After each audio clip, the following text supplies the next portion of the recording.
السلام علیکم ورحمۃ اللہ وبرکاتہ۔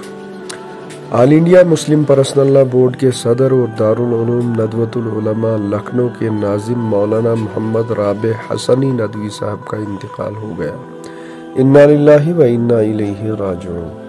مولانا محمد رابع حسنی ندوی کی ولادت 1 اکتوبر 1929 کو رائے بریلی کے تکیہ کلاں میں ہوئی۔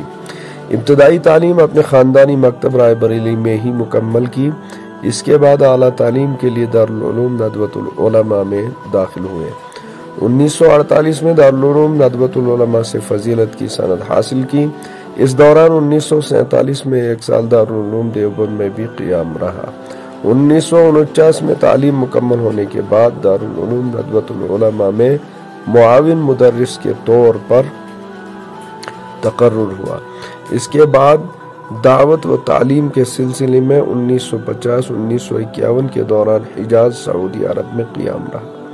1955 میں دارالعلوم ندوۃ العلماء کے کلیۃ اللغۃ العربیہ کے وکیل منتخب ہوئے اور 1970 میں عمدہ کلیۃ اللغت مقرر ہوئے۔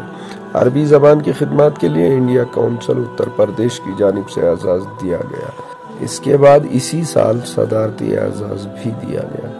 1993 میں دارالعلوم ندوۃ العلماء کے محتمم بنائے گئے۔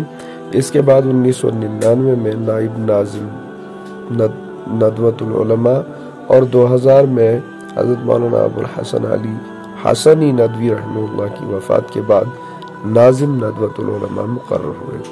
2 سال بعد جون 2002 میں حیدرآباد دکن میں آل انڈیا مسلم پرسنل لا بورڈ کے سابق صدر قاضی مجاہد الاسلام قاسمی مرحوم کی وفات کے بعد متفقہ طور پر صدر منتخب ہوئے۔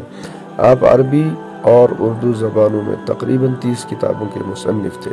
مولانا محمد رابع حسنی ندوی آل انڈیا مسلم پرسنل لا بورڈ کے 4تھے صدر اور دارالعلوم ندوۃ العلماء کے حالیہ ناظم تھے۔ نیز آپ عالمی رابطہ ادب اسلامی ریاض سعودی عرب کے نائب صدر اور رابطہ عالمی اسلامی مکہ مکرمہ